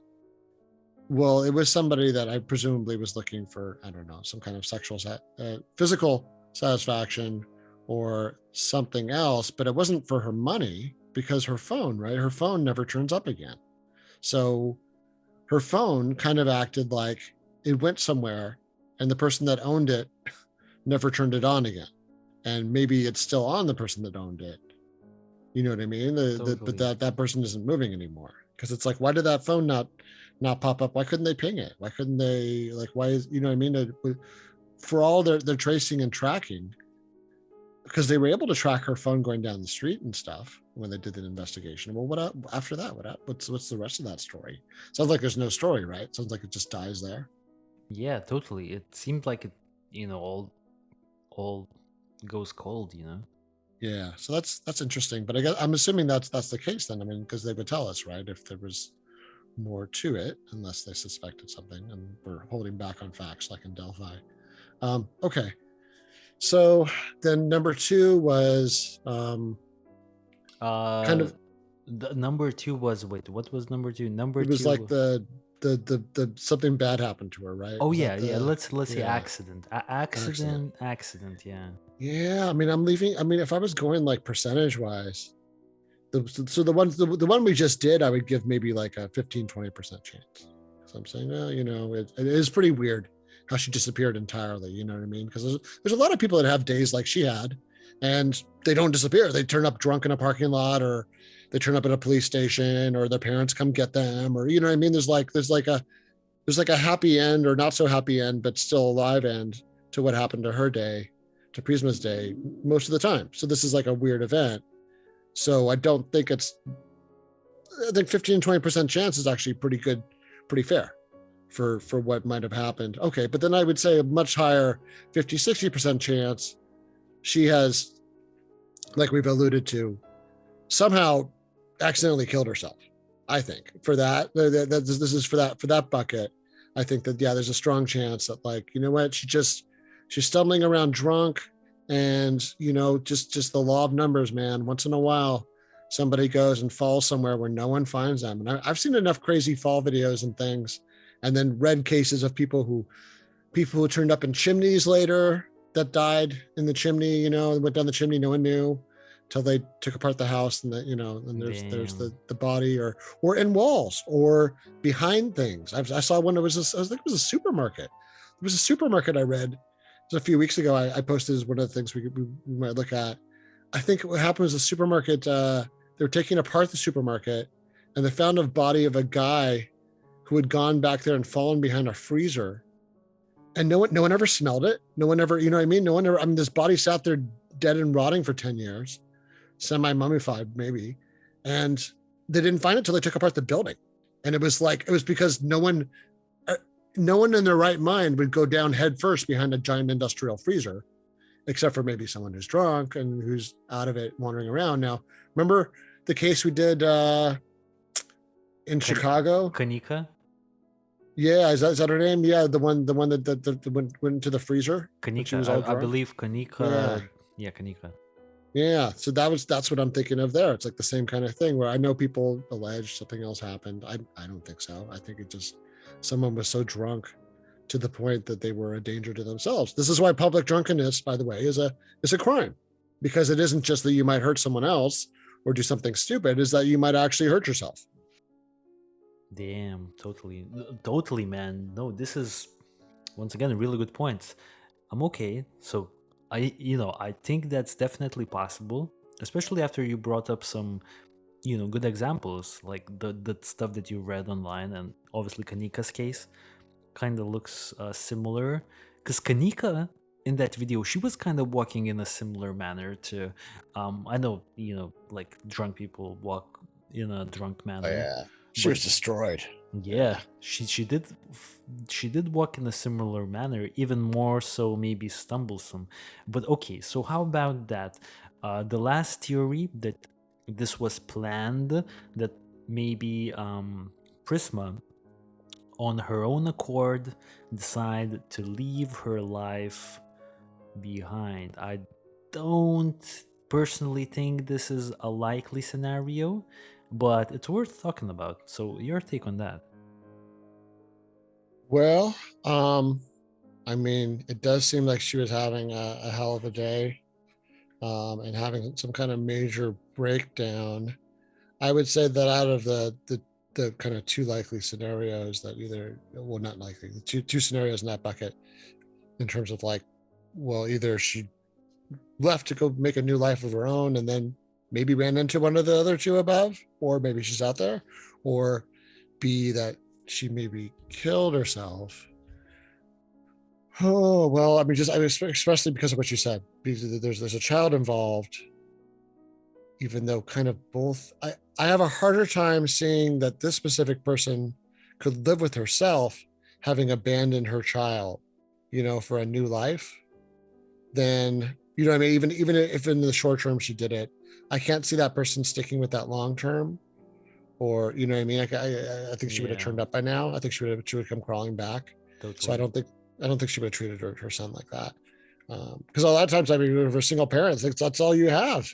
All you have is that, what I mean? That's it's you and them. Whatever. I know some single parents on my Facebook and from other workplaces, and I'm like, man, if there's one thing they have a strong bond with, it's with that one child, the person that's the one, rock in their lives. So, that by rock, I mean like the thing that doesn't change, or that it's always there. So I mean, in a good way. Um, yeah, I think maybe she killed herself. But once again, it's like, well, where's her body? How did people do sometimes kill themselves and never get discovered. How do you do it in Dallas? Yeah, and also I feel like, yeah, I feel like she was not in a state where she would, because like, to start a new life, you need to be like on point. You know what I mean? Like with everything. Her like they didn't seem going like she was staging a perfect. That's a You know what I mean? Like a that's perfect. a yeah. It was like, was it like a good, that's okay. Yeah, you're so right. It was like a good foundation for like that new good start. She wasn't gonna hit the ground running tomorrow after this, she's just gonna hit the ground tomorrow with a massive hangover migraine. Yeah, I totally agree. All right, so dude, in conclusion, because I think we're gonna be wrapping it up. Um, you know, out of all of these things, okay, so let's decide what we think is the most likely. For me personally, I'm gonna say that I don't think she killed herself. I just don't feel it. I don't feel like she started her new life. I really don't think that was the case. I do think that I don't think that either Ryan or Arturo or anyone from her life had anything to do with her disappearance. I don't think she had like deadly enemies per se, or at least I didn't get the sense that she had deadly enemies. I feel like she either died by accident or she ran into other individuals who took opportunity of her state and then later killed her. So I think out of all of the theories, I think those two are the most likely. Either that she accidentally died somewhere, or that she ran into someone who wished harm on her, and they then disposed of her body because she never left the building. Maybe someone in the building killed her. Who knows? So that's my take on the Prisma Reyes disappearance, and I guess I'll hand it over to you, man.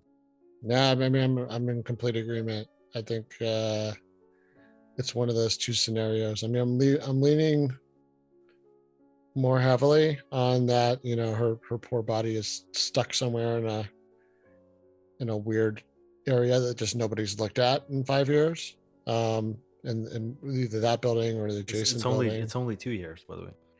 Oh, right. But you know what I'm saying? It's like someplace where, Oh, like, I get it. just, yeah, I yeah. get it. One of those parts of the building where like no one even looks because maybe you don't even know it's there. I mean, there's like parts of my house that I didn't know were there until I discovered them. Elevator Um, shaft or anything like that. yeah, elevator shaft, utility corridors, places where they were laying, places where like electrical cables and plumbing goes that like no one's had to look at because the building's still relatively new. I guess, yeah, just stuff like that where it's like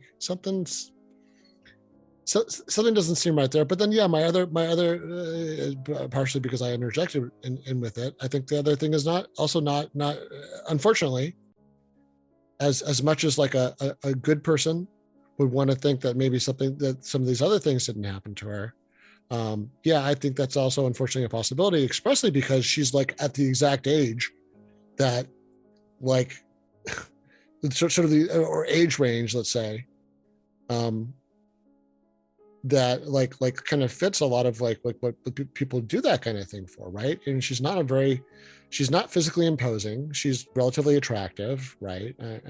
She's drunk, or she's like her reflexes and everything are now somewhat subdued. She's not at like peak effectiveness right now. And then if she loses consciousness, well, then she has no ability to defend herself, and she has something that some really bad person might want. But whoever it was, they didn't want her phone, right? They didn't. That if you look at her right now, besides the car that she left in the road and those keys, which is not an inexpensive car, by the way, and it has a gun in it. You know what I mean? If someone had stole that car, they would have got 2 for 1. They would have got an untraceable firearm and a car. But so other than that, though, the most expensive thing that she has, maybe her bag, I don't know, but I would assume her phone is the most expensive thing on her. It doesn't really look like she's wearing jewelry or anything. But if she is, like, none of that stuff turned up. You know what I mean? Like when people go missing or things get stolen, they go to pawn shops and stuff and jewelry shops and tell them to look out for certain pieces of property. Well, like, we have no indication any of that happened. She has something on her wrist there, actually, in that photo. She has a nice watch or something, something shiny. Anyway, like I said, none of that stuff turned up. The phone didn't turn up. The phone, as far as we know, doesn't even show her ever leaving there. That just seems remarkable to me. But once again, it's just like Brian Schaefer. It's just like Michael Negrete. It's just like all these cases where the odds are that the person, just at least on paper, it doesn't look like the person ever left the spot, and yet they can't find that person, and their loved ones want to find them. Yeah, totally. No, that's a good sum up, man. That's a good sum up. So I think for everyone who enjoyed this podcast this weekend, sticked around, please leave in the comments, what do you think happened to Prisma Reyes? What do you think of our opinions? And did we miss something? And I guess we'll be wrapping the show up. First show of the 2022 season. I'm sorry, dude. Anything you want to mention to the audience before we sign out? Oh yeah, I hope I know we've had so many good comments. I want everybody to know that how much effort you put into the sound engineering lately. The funny part is it's always like my voice, which was on the worst the worst of the 2 microphones on the other episodes, that was showing up better. It was almost like, you do so much for the show already, and then it's almost like you even took one for the team in terms of the bad audio, I mean, between the 2 of us.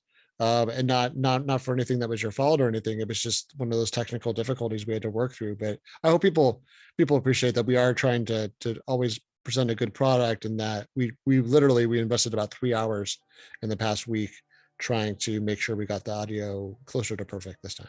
Yeah, definitely. Well, I hope everyone enjoyed the audio this week. Hopefully, it's a lot better. And guys, I hope you'll have a great rest of the week. We'll see you on the next week's episode. For now, we'll sign out. Please stay safe, and please catch us on the next week's episode. For now, peace out.